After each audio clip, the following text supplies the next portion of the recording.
Buenas noches, bienvenidos a la sesión del capítulo de dolor del Colegio Mexicano de Ortopedia.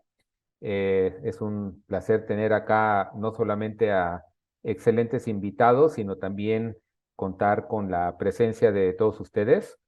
El motivo de esta sesión es importante porque es un asunto que normalmente hemos menospreciado y que como ortopedistas tendemos a buscar lesiones o cosas que de alguna manera pudieran justificar ciertos dolores, ciertos síntomas de los pacientes, y se nos olvida unos factores fundamentales. Uno de ellos es el rol o el papel de la mente y de la personalidad de nuestros pacientes. Entonces, por eso le titulamos a esta sesión la importancia del factor mental en la génesis y el tratamiento del dolor, donde esta es la tabla de contenidos. Va a ser una sesión que realmente va a ser interesante y más bien breve. En primer lugar, voy a platicarles un poquito de cómo funciona la mente, que es algo que tiene que ver con psicología y con investigación científica. Y posteriormente vamos a tener lo que se llama la definición o los conceptos y las bases del dolor nociplástico. El doctor Jaume Noya Suárez estudió medicina física y rehabilitación en el Instituto Nacional de Rehabilitación y luego se dedicó a dolor y cuidados paliativos. Ya luego les repito la presentación. Luego la terapia de reprocesamiento de dolor con el doctor Miguel Rodríguez Castañón, que hizo anestesia en nutrición y dolor y cuidados paliativos también en nutrición. Y por último, un amigo mío de hace ya tiempo, cuando estuve yo de titular del capítulo, que es el licenciado en farmacia Fernando Francisco Villegas, nos va a hablar del manejo farmacológico. Entonces, empezamos con la introducción. Bueno, los objetivos del curso, obviamente, es que expliquemos cómo se desarrollan los procesos mentales y la importancia de estos en nuestros pacientes. Luego, explicar el concepto del dolor nociplástico, en qué consiste el reprocesamiento mental y luego ya el estado del arte en el manejo farmacológico. Entonces pasamos a la primera sección. Esta la voy a dar yo. Yo soy el doctor Marco Villanueva, titular del capítulo de dolor del Colegio Mexicano de Ortopedia. Soy ortopedista y me empecé a meter al manejo del dolor en 2013 en un curso y en una serie de cosas que estuvimos haciendo allá en Barcelona. Y entonces me di cuenta que el manejo de dolor es algo muy importante porque nuestros pacientes nos vienen a ver por dolor, no porque tienen roto el menisco, y es algo que nos tenemos que enfrentar los ortopedistas en el día a día. Y dentro de esta plática, la primera parte que voy a dar yo es cómo funciona la mente.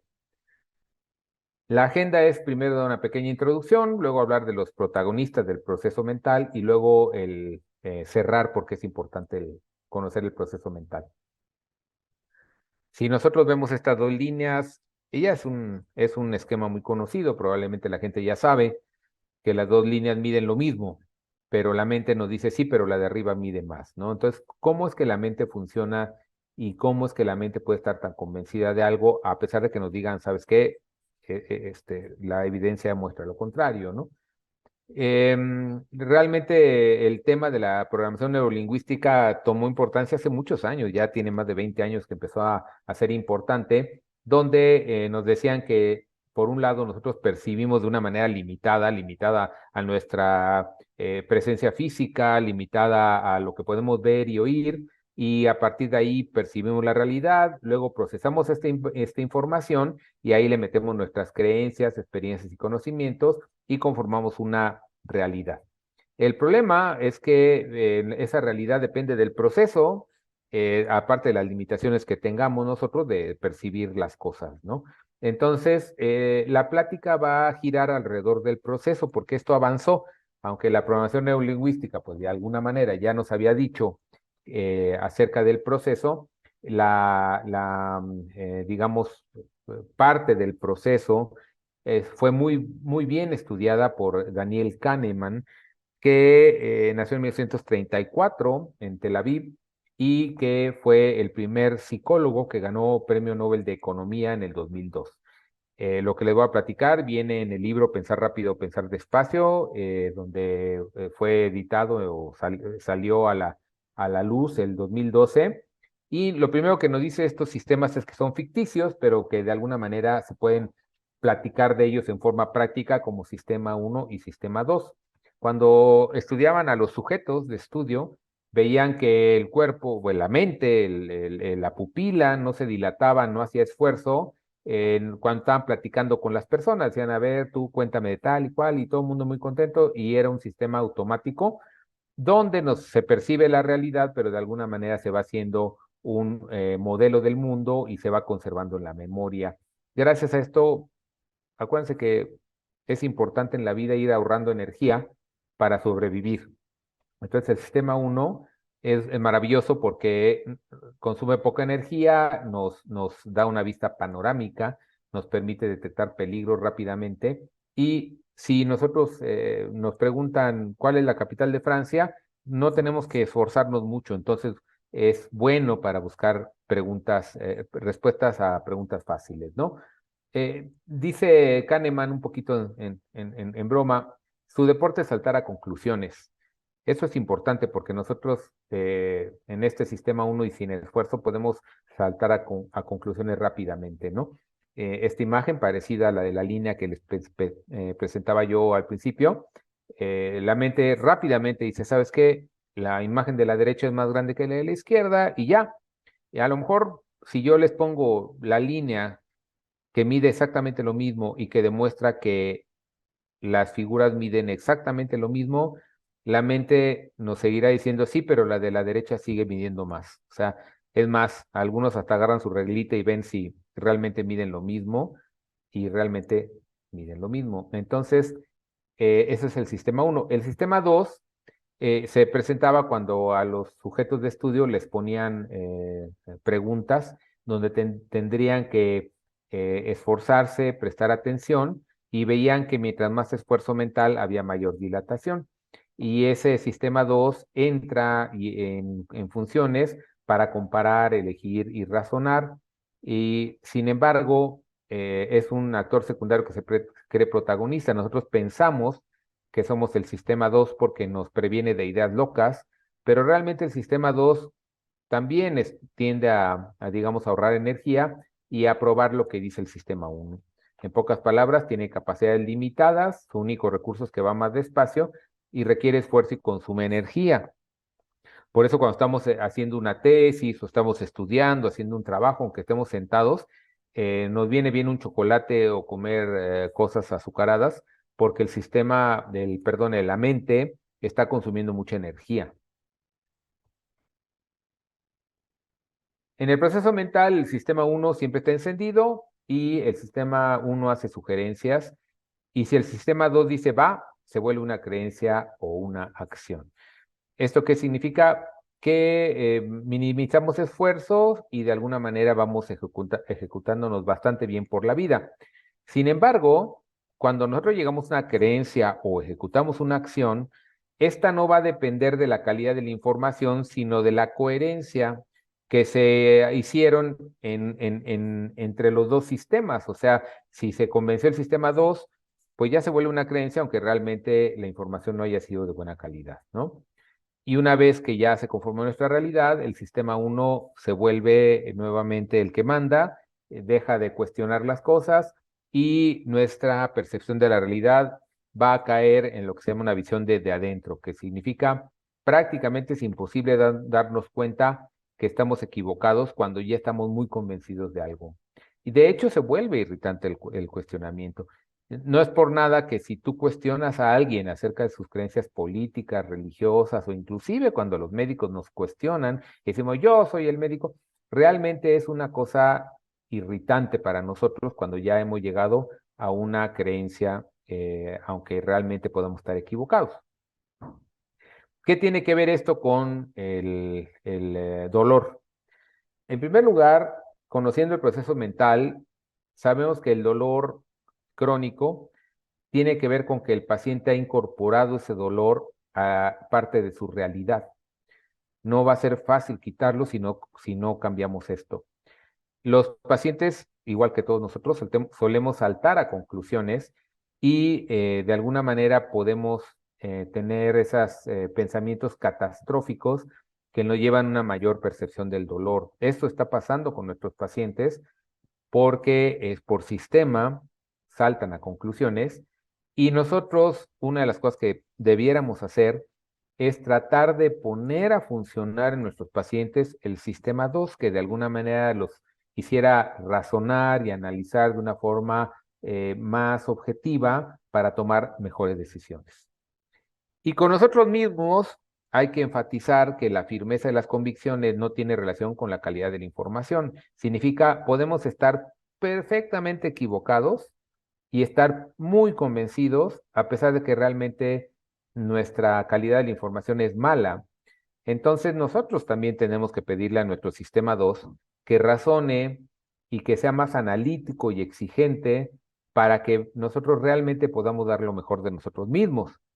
Pero por otro lado, también es muy importante la visión desde fuera. Cuando uno está realmente con visión desde adentro, no hay forma de hacer razonar. Es casi imposible que una persona cambie su forma de pensar cuando está prendido ya el sistema uno y está uno en la visión desde dentro. Entonces, la visión desde fuera significa aceptar nuestras limitaciones y saber que hay alguien que puede tener ojos claros para lo que no estamos viendo. De ahí sale el concepto de manejo interdisciplinario, que es un poquito de avance con respecto al manejo multidisciplinario, porque incluye que hay múltiples disciplinas, pero que estas disciplinas están interactuando entre ellas, ¿no?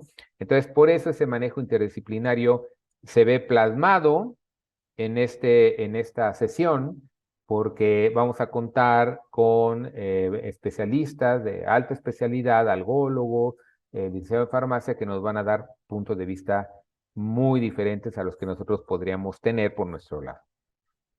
Muchas gracias por su atención.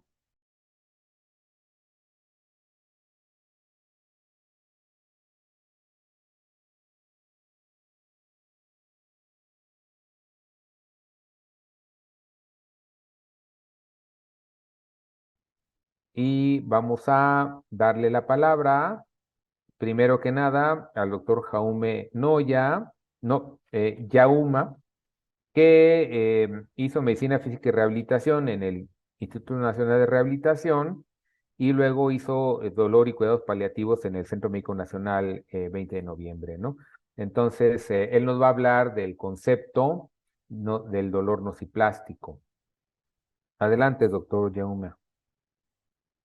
Hola, ¿qué tal? Buenas noches. Muchas gracias, Marco, por la introducción. Como ya dijo, soy Jaume Noya y en esta ocasión hablaremos la charla sobre dolor nociplástico, concepto y bases neurofisiológicas. Antes de empezar, muchas gracias al Colegio Mexicano de Ortopedia por la invitación a esta sesión. ¿Y por qué hablar de dolor en el 2022 cuando se supone que ya vamos sumamente avanzados en este tema? Y es muy apasionante porque la carga de dolor, tanto económica como social, es altísima. Se estima que el 30-40% del mundo se puede decir que vive un estado de dolor crónico y está asociado con las principales causas de discapacidad en el mundo: lumbalgia, cervicalgia y padecimientos musculoesqueléticos principalmente. Y por si fuera poco, dicen que las desgracias no vienen solas. Hay una asociación de estados de dolor crónico con muchos otros indicadores de calidad de vida, tasas de divorcio, suicidio e incluso violencia intrafamiliar. Sabemos también que hay una asociación bidireccional entre la ansiedad y la depresión. ¿Qué quiere decir esto? Que la gente con dolor crónico es más fácil que desarrolle esto, y la gente que ya tiene en fondo alguna patología de este tipo es más fácil que desarrolle dolor crónico. Por lo tanto, se empieza a hablar de dolor crónico como enfermedad, no como un síntoma o una manifestación de algún malestar estructural. Y hablar de dolor es prácticamente como una aporía, es difícil de definir, cada quien tiene un concepto diferente y nosotros vamos cada día consiguiendo más conocimiento. Sin embargo, sabemos que el dolor ha sido uno de los principales retos en la medicina, como bien lo explicó el doctor Marco, y Aunque tengamos las técnicas intervencionistas cada vez más refinadas, nunca hemos tenido tanto acceso a opioides como antes. Tenemos la presentación que quisiéramos: liberación inmediata, retardada, sublingual, intravenosa, parches transdérmicos, acceso a terapia física de última generación. Sigue habiendo dolor crónico. Entonces, espero que al final de esta plática podamos expandir un poco, así como se expande el universo, nuestros conocimientos de por qué puede haber dolor sin daño estructural y abrir la puerta a otras terapias de las que ya conocemos. Cuando se empezó a hablar de dolor y tratar de describir los mecanismos de los por qué existía esto, la IASP tenía una comisión que describió los términos taxonómicos de acuerdo al mecanismo de por qué sucedía el dolor. Y esto tiene varios objetivos. Para empezar, si nosotros entendemos el mecanismo, se pueden diseñar y emplear terapias, así como una llave específica para una cerradura, muy dirigida a la generación del dolor. Y también buscaba diferenciar que no es lo mismo los mecanismos que generan dolor a la experiencia del dolor. De eso iremos hablando más adelante. Esos términos, que ya no son tan nuevos, son bastante viejos y se han ido redefiniendo a lo largo del tiempo, quedaron bastante aceptados el consenso en el 2011 en dolor nociceptivo y dolor neuropático. El dolor nociceptivo es aquel que es secundario a un daño real o potencial de un tejido no nervioso y es por la estimulación de nociceptores. Y el neuropático es básicamente una lesión o disfunción de la vía somatosensorial. Entonces, anecdóticamente, sí había un dolor opresivo, punzante, asociado a tejido musculoesquelético, visceral, miocardio, pues se hablaba de un dolor nociceptivo. Y si había sospecha o clínicamente daño de la vía somatosensorial, ya sea traumática, infecciosa, metabólica, que usualmente se expresaba como ardor, parestesias, disestesias, se decía que era un dolor neuropático. Sin embargo, sabemos que la mera sintomatología expresada como el paciente lo siente no va a ser suficiente para establecer si es un mecanismo nociceptivo o neuropático. Tiene que haber un orden en la evaluación, incluso evaluación psicológica, exploración y, si se considera necesario, la solicitud de algún estudio para confirmar nuestra sospecha, ya sea estudio electrodiagnóstico, si tenemos acceso, que es más para términos de investigación, microneurografía, biopsias de piel o resonancias magnéticas funcionales. Por ejemplo, a la izquierda pueden ver un algoritmo de sospecha de NEOPSIC por parte de la IAS para sospecha y diagnóstico de dolor neuropático, en el que tiene que haber clínicamente una implicación de territorio del nervio periférico, y ya si esto coincide, veremos si hay datos sensitivos o motores, y eso probablemente sea neuropático, a menos de que confirmemos, que no siempre se puede con un estudio de imagen o laboratorio, la lesión de la vía somatosensorial. Ahí sería un diagnóstico definitivo. ¿Qué sucedía con estos descriptores? Que hay dolores que van más allá de lo físico, que había síndromes dolorosos primarios de dolor generalizado, síndromes dolorosos funcionales, colon irritable, cistitis intersticial, y que no aplicaban por completo estos constructos de dolor nociplástico, perdón, de dolor nociceptivo y de dolor neuropático. Entonces se empezó a notar que había una asociación entre ansiedad, depresión, insomnio. Los pacientes tenían catastrofización, estrés, y por supuesto había datos de hiperalgesia, hipersensibilidad, alodinia, y se aplicaba el término dolor de origen desconocido porque no había evidencia de una lesión, por más que se buscara. Por lo tanto, la IASP desde el 2016 propone la adquisición de este nuevo término a la taxonomía del dolor, en el que nos quedamos con el dolor nociceptivo, neuropático, pero el dolor nociplástico, ¿qué es? Es un dolor secundario a una nocicepción alterada y no es explicada por completo por dolor neuropático o nociceptivo, que es bastante escueta la definición, puede ser amplia a nocicepción alterada. ¿Qué es la nocicepción alterada? Bueno, ahorita vamos a hablar de eso. Pero entonces empezamos a ver que hay un constructo mucho más grande, profundo, que armoniza el término de dolor como enfermedad más que como un síntoma. Entonces, esta visión que teníamos antes como el blanco y negro de si no es nociceptivo, es neuropático o puede ser un poco de ambos, pues ya no aplica, sería una evaluación del dolor bastante incompleta, tomando en cuenta los otros factores que alteran la percepción del dolor. Este estudio es sumamente interesante porque nos ayuda a explicar las bases neurofisiológicas de por qué puede prolongarse y generarse esta plasticidad y este dolor crónico que construye parte del dolor nociplástico. Es importante decir que sensibilización periférica y central no es igual a dolor nociplástico, es parte del dolor crónico, pero el dolor nociplástico va más allá. Podrán ver aquí diferentes cortes de resonancia magnética funcional y los colores de la tabla son poblaciones con diferentes patologías de síndromes dolorosos crónicos primarios, como fibromialgia, como lumbalgia crónica sin evidencia de lesión estructural, y con un algómetro se hacían presión en sus dedos. Y aquí nos dimos cuenta de varias cosas. La gente con dolor crónico tiene un umbral del dolor muchísimo menor. Se requerían menos kilos de presión para que ellos expresaran dolor.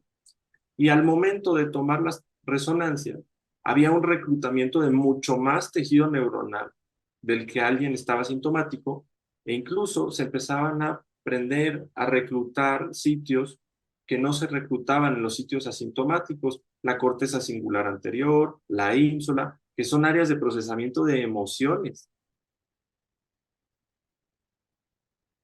Otra de las fases estructurales del dolor nociplástico es que nosotros sabemos que para percibir dolor debe de haber un estímulo doloroso.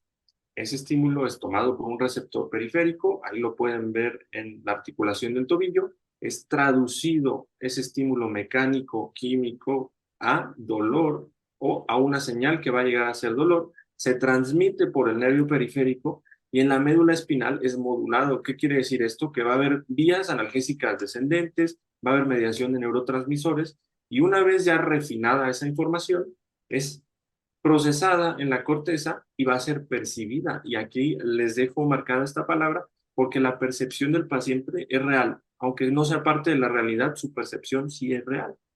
Entonces aquí se va construyendo poco a poco parte de la traducción del dolor y de su narrativa.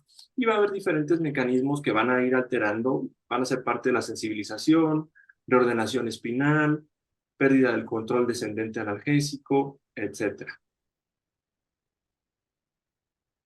Otra cosa que es también importante tomar en cuenta, se empezaron a estudiar a las poblaciones con dolor crónico que cumplían criterios de dolor nociplástico y se hicieron tamizajes que otras comorbilidades tenían. Y aquí observamos que el antecedente de abuso físico, sexual, emocional, estar viviendo un estrés actual o una experiencia dolorosa previa, traumática, pudiera ser asociada a un asalto, a una agresión por un ser querido en la casa, pues aumenta hasta 3 veces la presencia de dolor. ¿Y a qué se ha asociado esto? A un estado de hipervigilancia que puede facilitar la generación de dolor incluso con estímulos no dolorosos propioceptivos. Por lo tanto, la experiencia de dolor ya entendemos que va a ser parte estructural, sí, pero va a haber otra parte que es formada por la interpretación de la persona, por sus propias experiencias, por su narrativa, por cómo lo traduzca. Un ejemplo podría ser un paciente oncológico que de repente tiene dolor y es lumbalgia y se exacerba, mala respuesta a opioides, pero ¿qué tal si el paciente tiene cáncer de próstata y tiene miedo de tener metástasis óseas? Porque leyó en internet que si tienes dolor y tienes el antecedente de cáncer de próstata, pueden ser metástasis óseas. Entonces, todo eso puede modificar la percepción del dolor. Como conclusiones, me gustaría englobar o que nos quedáramos con que hay mecanismos estructurales y no estructurales para el dolor. Y a veces va a ser difícil diferenciar uno de otro porque pueden coincidir lesiones estructurales, pero cuando las lesiones estructurales no explican por completo el dolor, la evidencia de la lesión estructural no coincide por completo con la sintomatología, pues va a haber que empezar a pensar que es un estado de dolor mixto en el que coincide un componente nociplástico, nociceptivo, hasta los tres, o incluso pudiera iniciar la lesión mediante mecanismos nociceptivos, cronificarse y agregarse el componente nociplástico. Por lo tanto, dolor nociplástico armoniza la palabra dolor como enfermedad, como todas las comorbilidades que puede haber, y nos abre la puerta a múltiples terapias más allá de los opioides, neuromoduladores, antidepresivos, técnicas intervencionistas que tienen su utilidad para ciertos casos, pero nos abre la puerta a otras terapias. Y el diagnóstico aquí se complica un poquito. Yo espero que Miguel también le pueda dar claridad a este tema. Se propuso un algoritmo diagnóstico por la IASP acerca del dolor nociplástico musculoesquelético. Es importante decir que esto es del año pasado, es un término nuevo y se basó en un consenso de expertos. Tampoco hay un gran antecedente de evidencia que respalde este algoritmo. En general se acepta que el dolor debe de ser de más de 3 meses. ¿Por qué? Porque la definición de dolor crónico es aquel que dura más de 3 meses, que es un poco arbitraria, pero así es la que está publicada. Si no dura más de 3 meses, no es nociplástico. Después, si tiene una distribución regional en lugar de localizada, seguramente sí va a ser nociplástico. Si es bastante localizada, pues puede ser muy probable asociado a algo estructural. Y ahora nos preguntamos, ¿este dolor de más de 3 meses regional se explica por fenómenos nociceptivos o neuropáticos por completo? Si la respuesta es no y hay asociada hipersensibilidad, es posiblemente nociplástico.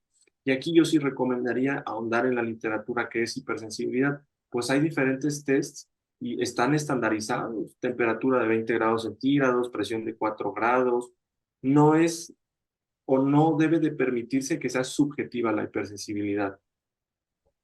Cuando esta hipersensibilidad está acompañada de comorbilidades psicológicas o funcionales como las que hablamos, insomnio, dificultad para procesos mentales o cognición, datos de ansiedad, de depresión, de disociación, probablemente sea nociplástico.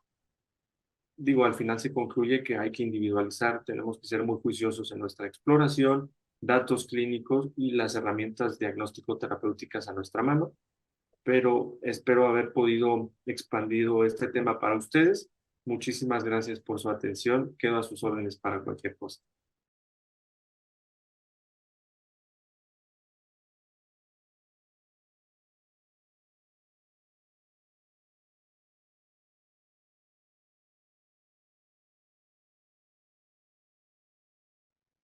Bueno, pues muchas gracias, Yauma. Vamos a pasar a la plática del doctor Miguel Rodríguez Castañón.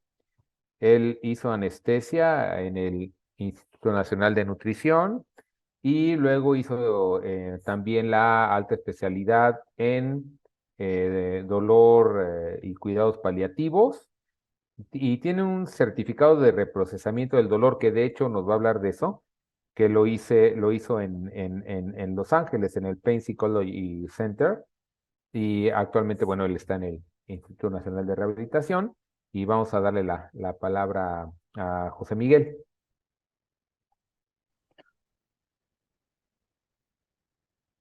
Hola, buenas noches a todos. Les quiero agradecer al Colegio Mexicano de Ortopedia y Traumatología por su invitación a esta sesión y también a mi amigo Marco Villanueva.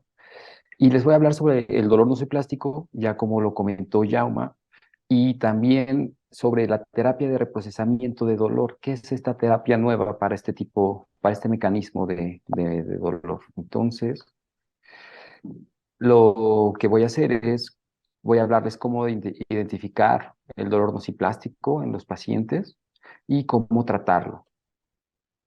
Y me gustaría empezar con esta diapositiva que retoma el tema anterior. Entonces, nosotros ya identificamos, sabemos que hay tres mecanismos en los dolores: mecanismo nociceptivo, neuropático y ahora este término reciente, nociplástico.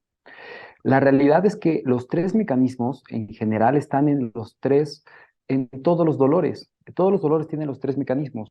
Los primeros dos los podemos dividir o los podemos generalizar en causas estructurales de los dolores y el nociplástico como una alteración de la neuroplasticidad del sistema nervioso central. Aquí la pregunta surge: ¿cómo voy a saber que mi paciente tiene este mecanismo de dolor nociplástico? Pues lo vamos a reconocer a través de la semiología y de la interrogación que le vamos a dar sobre su dolor. Y me gustaría resaltarlo a continuación. Entonces, para identificar este dolor, este mecanismo nociplástico, nos vamos a anotar en diferentes puntos. El primero es en el inicio del dolor. El dolor nociplástico se caracteriza por un momento de disestrés, por haber iniciado en un momento de disestrés o haberse originado sin antecedente de lesión. Por ejemplo, me divorcié y no me permitieron ver a mi hija, un paciente con lumbalgia que atendimos hace poco. El año que tembló en México perdí mi casa. Entraron a mi casa a asaltar y los enfrenté para alertar a mi familia, un paciente con lesión por arma de fuego. En la topografía nos van a comentar que el dolor lo tienen en múltiples sitios, que no siempre está presente, que se disemina o es migrante y que la variación de la intensidad del dolor con el mismo ejercicio. Por ejemplo, en los pacientes con dolor crónico generalizado o fibromialgia. O empecé a venir por dolor de las manos y ahora me duele en los hombros y la cadera. El dolor que se alterna entre las regiones de diferentes partes del cuerpo, por ejemplo, en la espalda cervical y luego en la lumbar y luego van alternándose uno al otro. Y luego nos comentan que duele cuando estoy sentado trabajando, pero no duele cuando estoy en una reunión o en una fiesta. Esto lo vemos sobre todo en pacientes de la tercera edad, que el dolor disminuye cuando reciben visitas. Otros factores son que aumenta con situaciones de estrés, que tiene triggers ambientales o contextuales y que el inicio es tardío. Por ejemplo, un día fui a la plaza, creí que caminé mucho y al día siguiente me dolió el tobillo. O cuando acompaño a mi mamá al hospital y no estoy seguro de poder ayudarla. Un paciente con dolor lumbar que le afligía mucho, pues iba con su mamá y ella se caía, ella no iba a poder ayudarle. Cada vez que me pongo un zapato, tengo miedo de que el injerto se caiga. Un paciente que le colocaron un injerto en la zona dorsal del pie izquierdo, tenía miedo de colocarse calcetines, de colocarse ropa, incluso cuando ya llevaba más de 5 años de haber tenido esta cirugía. Otra cuestión son los antecedentes personales, por ejemplo, rasgos de personalidad, preocupación, presión, perfeccionismo, características que todos los médicos nos podemos sentir identificados con ellos, traumas en la infancia o falta de diagnóstico físico. Por ejemplo, me, pre- me preocupa que se hinche el muñón y no pueda ser candidato para la colocación de una prótesis. Esto me lo comentó un paciente con amputación supracondilia. O no quiero depender de otros. Esta situación es muy frecuente en los pacientes de la tercera edad. El miedo más grande que puedan tener los pacientes de la tercera edad y que incluso, de hecho, la mayoría de los pacientes, me atrevo a decir, con dolor musculoesquelético, es que este dolor sea tan incapacitante que tenga que depender de terceros para su manutención y para sus cuidados personales.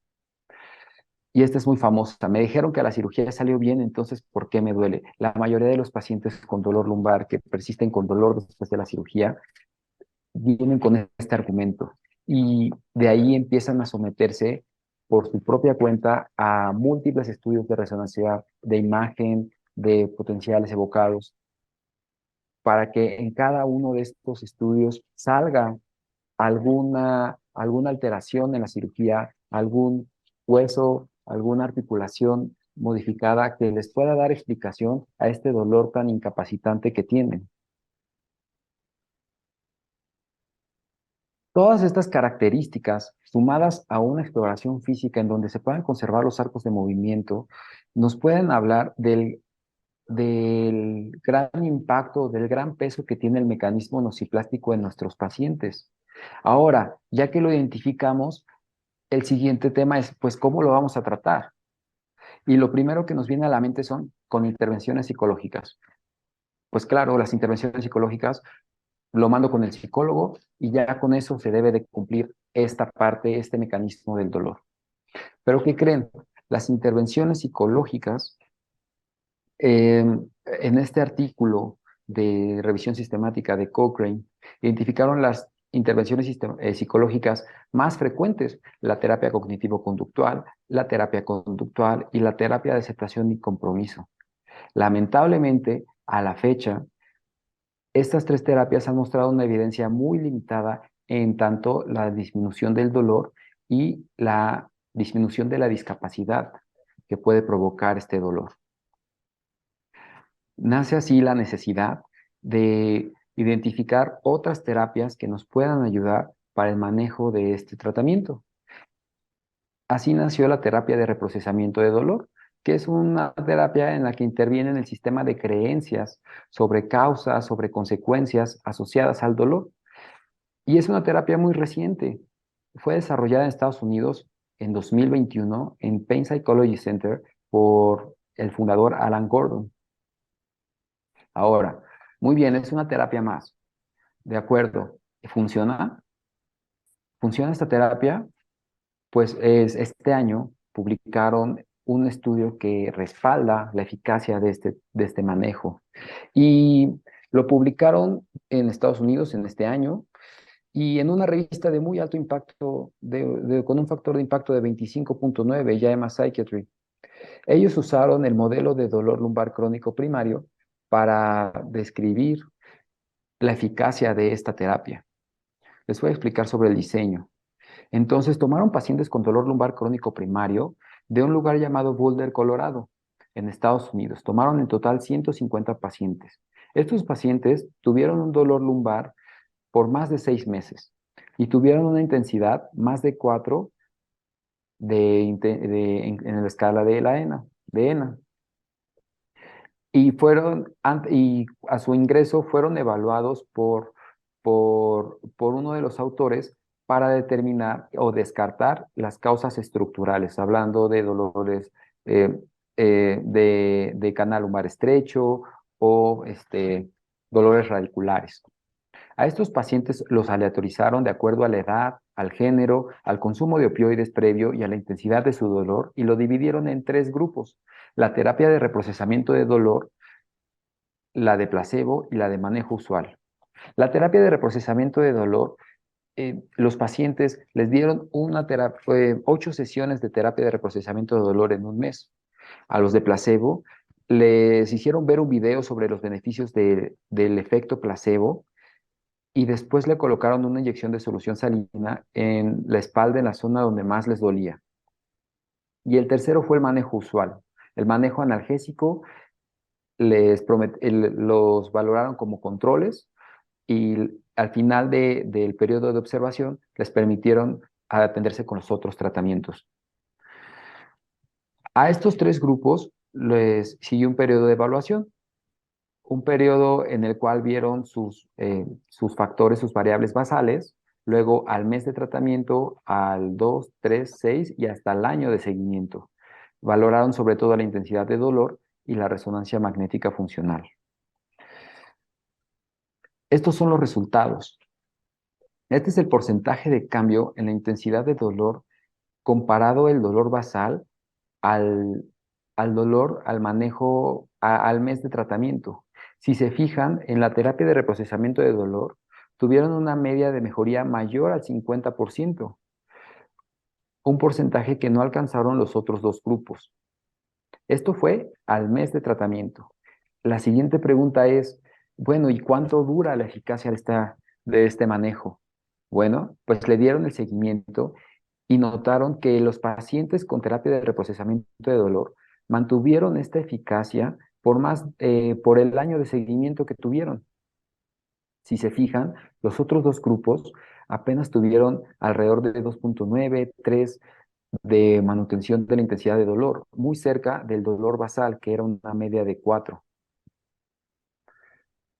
La siguiente, sumado a esto, y algo que se me hizo muy interesante de la eficacia de la terapia de este tratamiento, es que 73% de los pacientes que recibieron terapia de reprocesamiento de dolor se reportaron libres de dolor o con un dolor con intensidad de 1, una situación que ni siquiera esperaban los mismos autores. Y esta eficacia se mantuvo también al año de tratamiento. Alrededor del 50% mantuvieron este beneficio. Con esto la siguiente pregunta sería, bueno, sí, ¿y esto, qué diferencia hay entre esto y el placebo o esto y el manejo actual?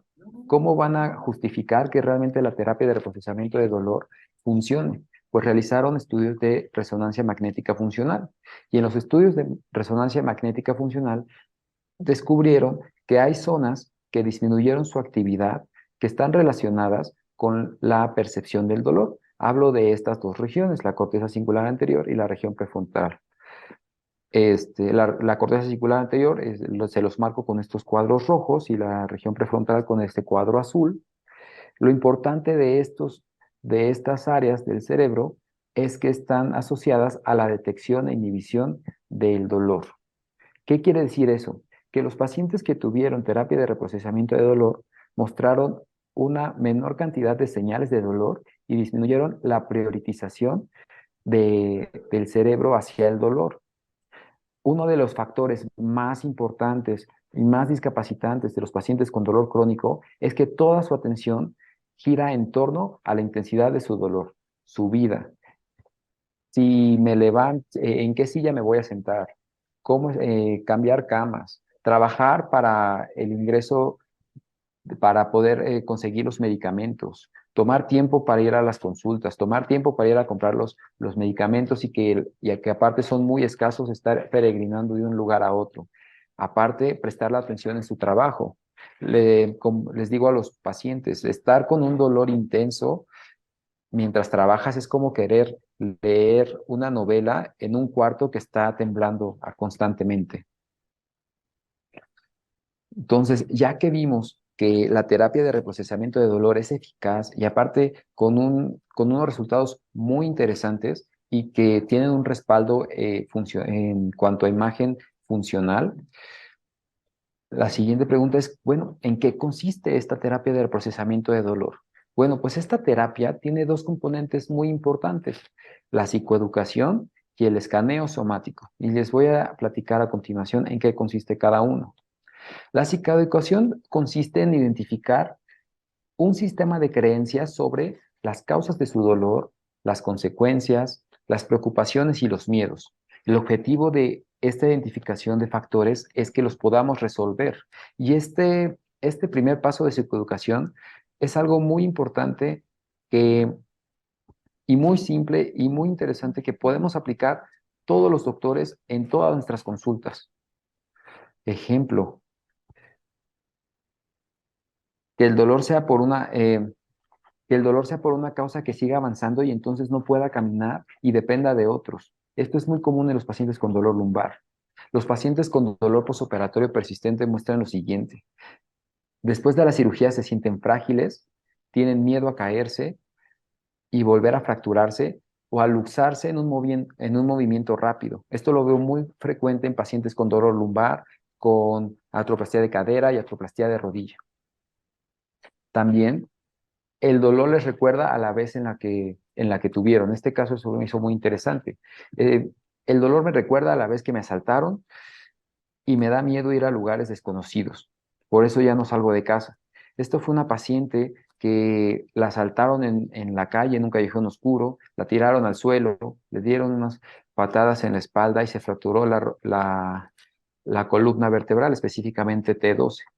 Yo la vi en el Instituto Nacional de Rehabilitación con 7 años de evolución de este dolor.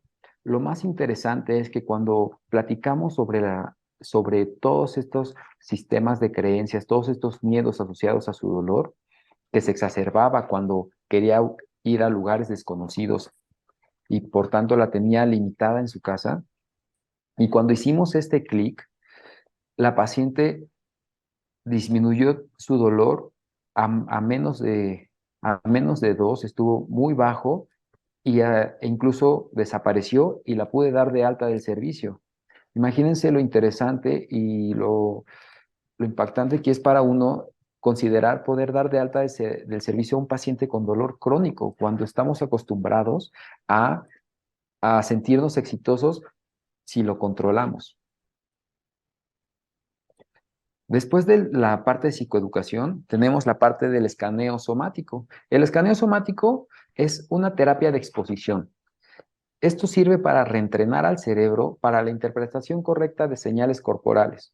Una vez que vemos a través de la psicoeducación que nuestro dolor nace o tiene un gran impacto en las causas no estructurales, que en realidad nuestro hombro, nuestra cadera, nuestra espalda está bien, nosotros podemos volver a reinterpretar estas señales, pero ahora sin una lente de miedo, sin una lente de preocupación, con una lente de resolución de las consecuencias y de las preocupaciones. Este escaneo somático tiene tres componentes. El primero es atención plena al dolor, el famoso mindfulness. Entonces uno piensa, bueno, el escaneo somático es meditación. Pues no, porque si bien uno puede poner la atención a los dolores, como lo hacemos en terapias de mindfulness, de aceptación y compromiso, aquí se le suman otros dos componentes. El segundo es el reforzamiento de la sensación de seguridad, que vuelvan a interpretar esas sensaciones, pero ahora sabiendo que son sensaciones normales, vistas a través de una lente de preocupación o miedo. La inducción del afecto positivo nos ayuda a disminuir, a aligerar el peso o la intensidad con la que ven estas sensaciones. Y es muy interesante verlo en práctica porque en la misma sesión en la que trabajamos podemos empezar a valorar cómo disminuye el dolor. Incluso muchos llegan a tener un dolor muy bajito, de 1 o menos. Con esto quisiera concluir en lo siguiente.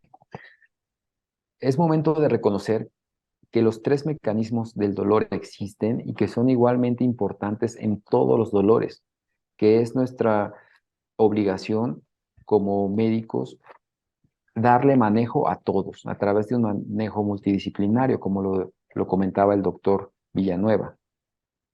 El segundo es que el mecanismo nociplástico tiene manejo, y este es la terapia de reprocesamiento de dolor. Y el último, dar psicoeducación. Este punto lo podemos dar todos en la consulta, resolver miedos y preocupaciones, preguntarle al paciente, ¿tú qué causas consideras de tu dolor? Y entonces se dan cuenta que los pacientes empiezan a tener estos mitos, estas sensaciones que todo el mundo puede tener, pero al momento de resolvérselas, le disminuimos mucho la intensidad de los dolores que pueda tener.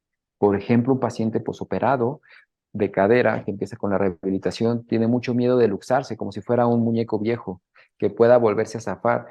El hecho de estar ahí para comentarle que eso no puede ocurrir, que eso no va a volver a ocurrir y que puede llevar a cabo su rehabilitación con confianza, les ayuda muchísimo a disminuir la intensidad de sus dolores.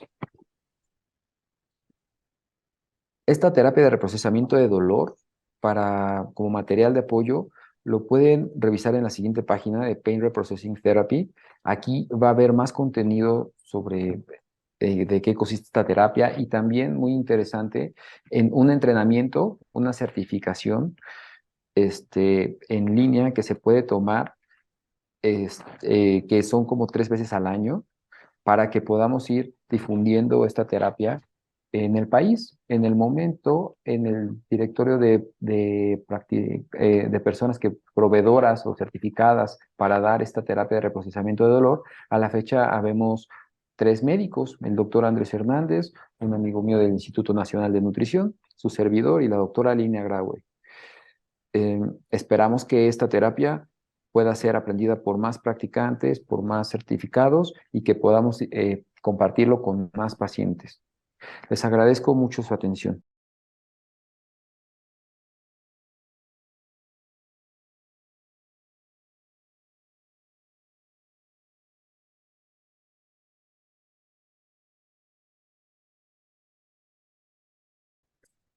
Muchas gracias, Miguel. Un placer siempre hacer equipo contigo. Bueno, vamos a pasar ahora a la plática de Fernando Francisco Villegas Macedo. Él estudió la carrera de licenciado en farmacia y tuve el placer de trabajar con él por ahí por el año 2014-2015 que estaba yo en de titular del capítulo de dolor. Y fue un abrir de ojos porque nosotros como médicos estamos acostumbrados a mandar medicamentos de acuerdo a lo que nosotros creemos que necesita el paciente y a veces no tomamos en cuenta que es el medicamento número 11 y 12 o el medicamento número 15 y 16. Y realmente la carrera de licenciado en farmacia tiene que ver con las interacciones y peligros y efectos secundarios que hay entre medicamento y paciente, medicamento y medicamentos que se estén dando, e inclusive medicamentos con eh, cosas nutricionales. O sea, hay una serie de cosas que uno no sabe, pero que ahora ya le pregunto a los pacientes. Por ejemplo, si acostumbra a tomarse su té de manzanilla, la posibilidad de que tengan sangrado de tubo digestivo por tomar un naproxen es mucho mayor. Entonces, este Fernando Francisco es licenciado en farmacia y actualmente está de director de lo que es el área de investigación clínica en el complejo TechSalud del Instituto Estudios Superiores de Monterrey. En Monterrey está ahí, desde allá nos va a dar su plática virtual. Un abrazo, Francisco, bienvenido. Gracias, agradezco al Colegio Mexicano de Ortopedia y Traumatología la invitación a esta plática y por supuesto a mi querido amigo Marco Villanueva. Y pues bueno, después de estas charlas que hemos visto con respecto al manejo del dolor nociplástico, yo me daré a la tarea de tratar de explicar un poquito de cómo vamos a manejar esta situación. Pues bueno, pues nada más como un pequeño resumen de lo ya platicado en nuestras pláticas anteriores. El dolor nociplástico es aquel dolor que surge de la nocicepción alterada, a pesar de que no hay una evidencia clara de un daño tisular real o potencial que cause la activación de nociceptores periféricos o de evidencia de enfermedad o lesión del sistema somatosensorial y que cause dolor.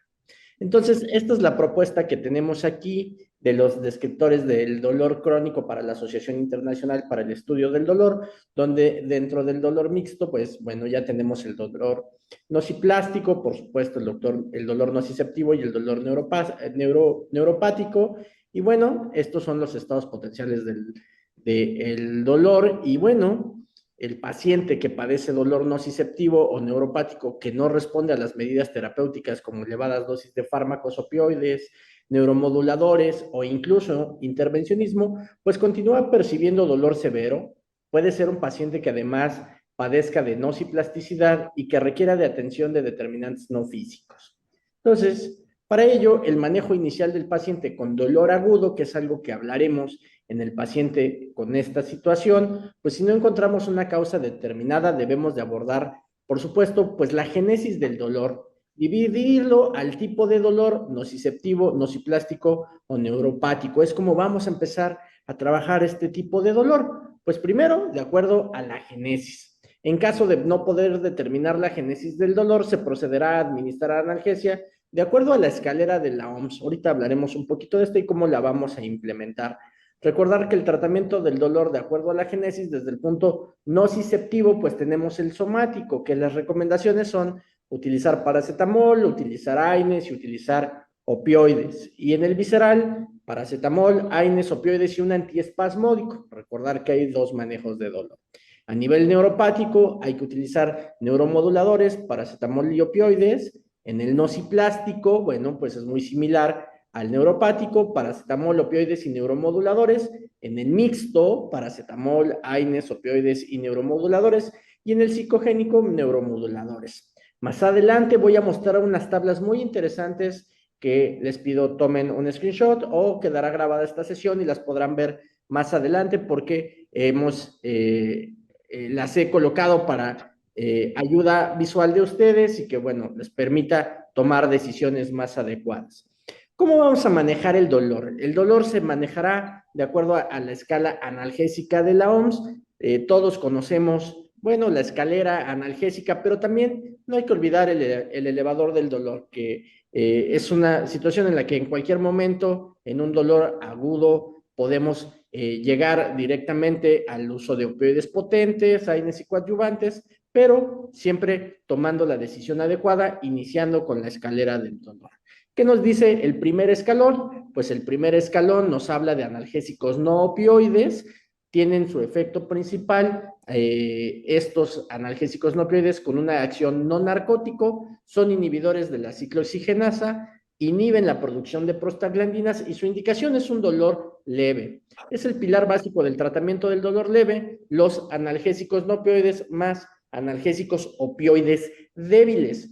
Algo muy importante y que hay que resaltar en este manejo del primer escalón es que tienen un techo terapéutico. Es decir, dosis mayores a las ya estudiadas no van a tener un beneficio, pero sí vamos a tener un riesgo, reacciones adversas.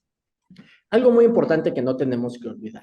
Esta es una de las primeras tablitas que les decía, ¿no? Por supuesto, analgésicos no opioides, paracetamol y metamizol, que son analgésicos de acción central. Ojo, no son AINES, ninguno de estos dos. Por supuesto, paracetamol, un analgésico antipirético, no tiene propiedades antiinflamatorias y es de elección para el dolor débil, leve, su antídoto, la N-acetilcisteína. Comparación con el metamizol, que tiene o que es un fármaco de rescate que es útil como antiespasmódico o es más bien espasmódico visceral. Y bueno, por supuesto tenemos los AINES, analgésicos antiinflamatorios, antipiréticos, útiles en el dolor no visceral, útiles en el dolor musculoesquelético y en el postoperatorio. Por supuesto, siempre recordar la posología diaria, no superar la dosis diaria máxima recomendada. Algo muy importante. Recordar que el paracetamol sí se puede utilizar en embarazadas, tiene un techo terapéutico seguro, no hay que superar los 10 gramos al día porque ya podemos tener hepatotoxicidad fulminante. El problema con metamizol, que tiene o incrementa o potencializa el efecto de los anticoagulantes orales y del metotrexato, y por supuesto los AINES, que ya conocemos muchos de sus problemas, principalmente toxicidad gastrointestinal, renal y cardiovascular, principalmente en los COX-2. Vamos a ver un poquito más de esto. ¿Cuáles son los AINES? ¿Qué son los AINES? Bueno, pues el ácido acetilsalicílico, el ibuprofeno, el dexketoprofeno, naproxeno, diclofenaco, indometacina, piroxicam, celecoxib, etoricoxib. Estos son AINES. Nunca utilices dos de estos, nunca mezcles estos dos, no sirve para nada, no mejoras el efecto analgésico y sí pones en riesgo a tus pacientes con el riesgo de presentar reacciones adversas graves incluso o mortales incluso. Por supuesto, daño renal. He tenido pacientes que nos llegan con abuso de AINES por más de 5, 10 días, semanas, porque no le ponemos al paciente cuándo suspender el AINE. Pónganle cuándo se suspende, no superen la dosis techo, no lo mezclen, llegan con insuficiencia renal, llegan con insuficiencia hepática, porque tienen un techo terapéutico. Recordemos esta parte. El segundo escalón, opioides débiles como tramadol y codeína, pero además lo podemos asociar a un AINE y un coadyuvante. Su acción central tiene efecto narcótico, está destinado para el dolor moderado y severo y se puede asociar con los fármacos que vimos en el primer escalón. También tienen techo terapéutico. Acuérdense de eso. Dosis mayores a las recomendadas no tienen un beneficio. Y, por supuesto, el tercer escalón, donde vamos a utilizar opioides mayores u opioides fuertes, tienen acción central y narcótica, indicación dolor muy intenso. Se puede asociar con fármacos del primer escalón, es decir, podemos utilizar un opioide fuerte más los AINES más coadyuvantes o paracetamol. ¿Cuáles opioides tenemos? Bueno, dentro de los opioides débiles, esta es otra tablita importante que les traigo, utilícenla. Tramadol y codeína son opioides débiles, siempre, en todos los fármacos es mejor utilizar la vía oral, obviamente si no tenemos acceso a la vía oral, la vía endovenosa o la vía intramuscular, pero tratemos de evitar el manejo en casa de la vía intramuscular. Nuestros pacientes ya sufren de dolor y mandarles una inyección en la vía intramuscular por 2 o una vez al día, que son sumamente dolorosas, pues no se los recomiendo si tiene el mismo efecto que un analgésico oral. Opioides potentes, morfina, fentanilo, buprenorfina, metadona. Recuerden, hay que monitorizar a nuestros pacientes. Frecuencia respiratoria, frecuencia cardíaca, sedación. Hay que disminuir el riesgo de depresión respiratoria. Entonces, tenemos que también cada uno de estos tiene un riesgo, por supuesto, tienen interacciones importantes. Y de repente también nos dicen, bueno, utilicemos coadyuvantes. Estos fármacos que se asocian y potencializan a los analgésicos para tratar ciertos dolores que también tienen un techo terapéutico, pues tenemos de 2 tipos. Los tópicos, como la capsaicina, que la podemos utilizar en parches y crema, o la lidocaína, que la podemos utilizar en parches. Y por supuesto, los que son orales, como los antidepresivos, los tricíclicos como la amitriptilina o los duales como la duloxetina. También tenemos los anticonvulsivantes como la carbamazepina, la gabapentina y la pregabalina, fármacos excelentes coadyuvantes en la combinación con los fármacos que anteriormente mencioné. Dentro de nuestro abordaje, hay que considerar el abordaje multimodal, incluso en pediatría. Ya nos hablaron de cómo debemos de identificar los tipos de dolor, cómo vamos a tratar a nuestro paciente. El uso de la vía oral siempre como primera opción. Dosis mínimas eficaces por el menor tiempo posible. Eso es bien importante. Si me voy a la dosis mayor, pues recordar que tiene un techo terapéutico, después me voy a limitar al manejo farmacológico. Dosis mínimas eficaces por el menor tiempo posible. De repente veo pacientes con ketorolaco sublingual por 5 o 7 días, cuando el ketorolaco sublingual no debe de superar las 48 horas. Tenemos otros ketorolacos que van a tener el mismo efecto. Siempre contempla interacciones farmacológicas y efectos secundarios. Siempre hay que validar, ya lo decía Marco, ¿cómo nos conocimos? Pues nos conocimos en este abordaje donde yo le ayudaba a identificar las interacciones farmacológicas.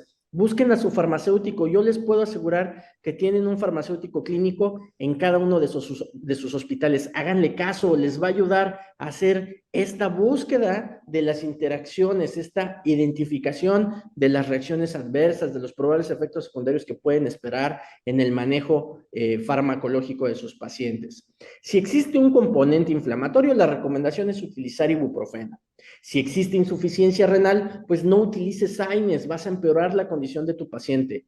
Nunca uses doble AINE, no tiene beneficios y sí tiene riesgos. Créanmelo, es el principal error identificado en la práctica médica en el manejo del dolor. Uso de doble AINE. Pacientes mayores de 60 años o con gastropatías, considera Coxib, pero no utilices el Coxib en enfermedad tromboembólica o riesgo de trombosis. Si utilizas AINES, considera un protector gástrico. Recordemos que los AINES incrementan el riesgo de sangrado si tenemos una úlcera que no la estamos visualizando. Si existe un componente neuropático o neurogénico, un opioide débil más gabapentina o pregabalina. Si utilizas otro opioide diferente al anterior, combina con antidepresivos tricíclicos. Pero ojo, en pacientes mayores de 65 años no utilices amitriptilina porque este está contraindicado en estos pacientes. Esos manejos normalmente, recordemos que pacientes mayores de 65 años ya tienen algún componente neurológico que puede ser tratado por un neurólogo. Bueno, pues hay que tener comunicación y revisar todos los medicamentos que el paciente toma, cómo los consume, si consume test, si consume otros fármacos multivitamínicos y, por supuesto, terapia alternativa, que esta misma va a interaccionar con este tipo de pacientes. Pues muy bien, muchísimas gracias. Esta es parte de la bibliografía que utilicé para esta charla y espero les sea de ayuda. La problemática, pues el conocimiento sobre el dolor nociplástico, como lo vimos, está todavía por desarrollarse. Y si bien todo apunta a una causa subyacente, aún desconocida, que podría llegar a ser objetiva, nuestra solución, su abordaje siempre debe de ser interdisciplinar para no perder de vista el enfoque psicológico y emocional. Lo vimos en todas las charlas anteriores, trabajemos de manera interdisciplinar. Muchísimas gracias, les dejo aquí mis datos. Buenas noches.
Bueno, pues muchas gracias a todos por su atención, por estar con nosotros. Muchas gracias a los participantes porque es una parte importante el pensar en la mente como un protagonista del dolor crónico, ¿no? Con respecto a la plática de Fernando Francisco acerca de la polifarmacia, es muy importante siempre tomar en cuenta, como él decía, el error más frecuente es estar mandando dos AINES. El problema está en que muchos colegas que he conocido o gente que ni siquiera son ortopedistas no saben que lo que están mandando es uno, dos o hasta tres AINES, y ese es un error muy común. Entonces, es algo que vamos a estar insistiendo en lo que podamos para que no se cometan esos errores, ¿no? Pero bueno, Emilia Elsa Macedo dice felicidades a todos los ponentes. La identificación de la etiología del dolor esencial para el dolor, eso dice Ezequiel. ¿Cuáles indicaciones hay para el manejo del dolor crónico, los antidepresivos sumados a los demás mencionados? Lo que pasa es que hay una serie de situaciones con los antidepresivos, porque por un lado, las personas que tienen dolor crónico normalmente pueden estar deprimidos. Entonces, y por otro lado, los antidepresivos suelen tener reacciones secundarias a analgésicos opioides, como por ejemplo el tramadol. Entonces, es una pregunta muy interesante. Voy a pasarle el micrófono a Fernando Francisco, a ver qué nos platicas, porque por un lado pudiéramos caer en el sobreuso, ¿no? Y por otro lado podríamos caer en la polifarmacia, y un paciente con un antidepresivo no podría tomar, por ejemplo, tramadol, etcétera. Entonces, esta la pregunta la hace mi querido amigo Benjamín Torres. Un abrazote, Benjamín. A ver, ¿qué nos dice de los antidepresivos, Paco? Pues bueno, como lo comentábamos en la charla, si bien los antidepresivos están indicados, creo que lo primero es identificar, primero, los tipos de antidepresivos recomendados, amitriptilina y duloxetina, pero por supuesto, una vez que ya hemos analizado todo lo que vimos en esta charla, todas las causas asociadas al dolor, es como vamos a identificar cuál es el manejo de dolor adecuado para este paciente. Hablando de dolor crónico específicamente, pues creo que lo que tenemos que volver a hacer es nuevamente en estos momentos el abordaje, identificar si es un dolor nociplástico y poder cambiar estas terapias y trabajar en conjunto para buscar nuevas alternativas al manejo, ¿no? Muchas veces lo que ocurre es que tenemos un manejo del dolor crónico, de un dolor de meses o de años, pero no hemos evaluado todo lo que acabamos de ver. Creo que lo primero sería invitar a analizar lo que acabamos de ver en la charla de hoy y, por supuesto, del tipo de antidepresivos, pues amitriptilina y duloxetina se pueden utilizar en combinación con algunos opioides y con algunos analgésicos, si bien contemplando lo que decías, Marco, los efectos adversos, tenemos muchos efectos adversos incluso de estos que acabo de mencionar. Siempre ayuda de un psiquiatra que es el especialista en los antidepresivos para el monitoreo de estos pacientes si tenemos una situación a nivel de conductual o por supuesto con el neurólogo que también es uno de los especialistas que nos los va a dejar. Yo agregaría acá el rollo del manejo interdisciplinario, porque muchas veces nosotros decimos, bueno, y de hecho me tocó en una plática oír una algóloga que decía que le iba muy bien usando un antidepresivo con el tramadol, y resulta que es un antidepresivo súper peligroso o una combinación súper peligrosa por el síndrome serotoninérgico. Se enojó, dijo, yo sé de esto y nunca me ha pasado nada. Le digo, bueno, pues cuando te pase no te va a ayudar que nunca te haya pasado. Entonces, yo creo que hay que tener siempre un foco amarillo ahí o rojo acerca de la polifarmacia. Por eso es el motivo de la plática, porque en un momento dado, si un paciente tiene un dolor crónico y este manejo interdisciplinario consiste también de darle un manejo, digamos, al dolor crónico, ¿no? El hacer la reprogramación y tal. El asunto es, en lo posible, creo yo, tratar de darle la menor cantidad de medicamentos posible, darle nada más los que realmente sean necesarios, ¿no? Entonces yo evaluaría con la lupa a ver si hay tanto beneficio para dar un antidepresivo o se puede manejar con una reprogramación como las que nos platicaba Miguel, ¿no? Claro, y si Sí, me permites agregar, Marco, pues Sí, recordar que todos los antidepresivos tienen muchísimas interacciones, ¿no? Interaccionan con casi todo, potencializamos el efecto, lo que nos puede llevar a este síndrome serotoninérgico y, bueno, pues entrar a una cascada de medicación asociada a esta misma interacción. Nos va a ocasionar un problema que nos va a hacer darle un segundo fármaco o un tercer fármaco y terminamos teniendo un paciente con 8 o 10 medicamentos asociada a una interacción simplemente.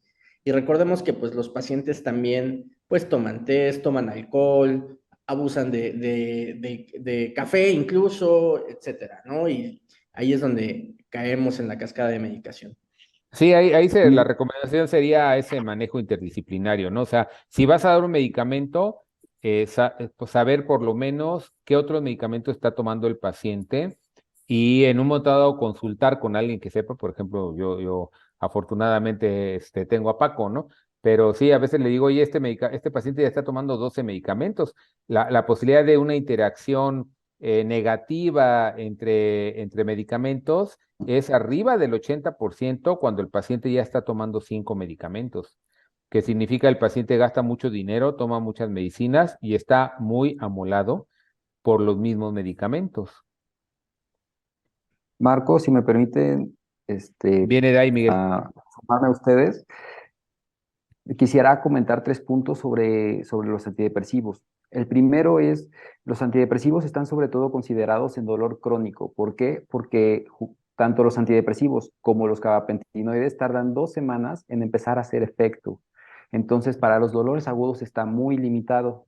Otro punto importante es que los antidepresivos, en algunos modelos de dolor crónico, como fibromialgia, no disminuyen el dolor, pero sí mejoran el apego al tratamiento al tener este manejo ansiolítico y manejo de las comorbilidades como ansiedad o depresión.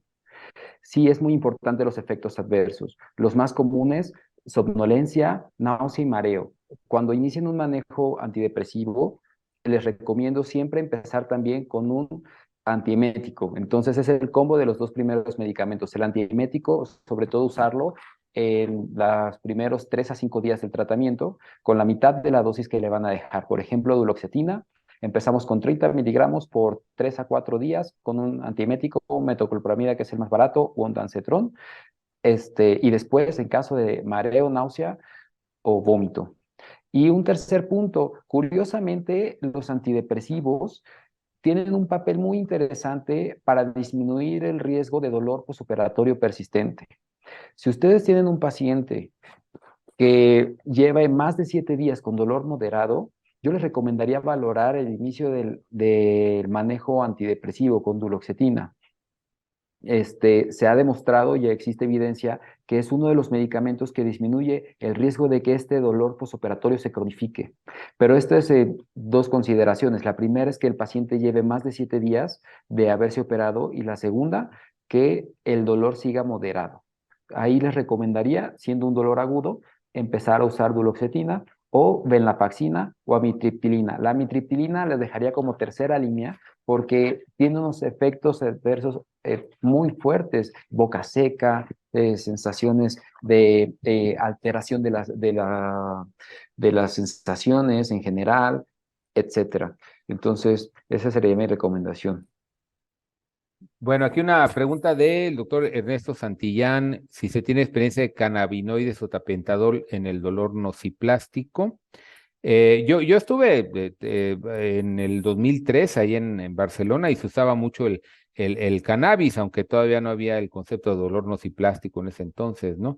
Y luego realmente la pregunta es compleja porque uso terapia conductual, más programas de actividad física y tal.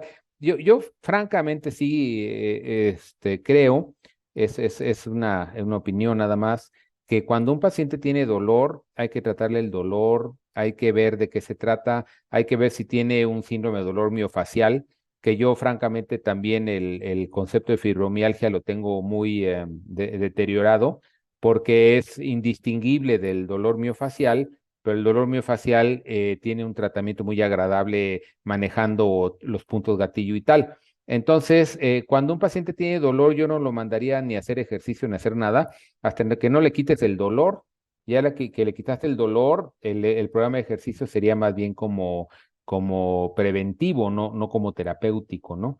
En fin, a ver, cannabinoides, ¿quién dice yo?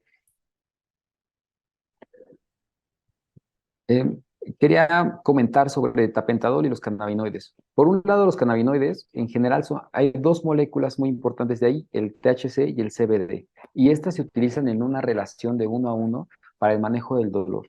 Actualmente la evidencia está muy limitada para esta línea de manejo cannabinoide como monoterapia. Lo pueden usar como coadyuvantes, sobre todo en pacientes con dolor oncológico. Lo usamos mucho para el manejo de tanto de la intensidad de dolor como de el apoyo de las otras molestias, náusea, vómito, alteraciones del sueño.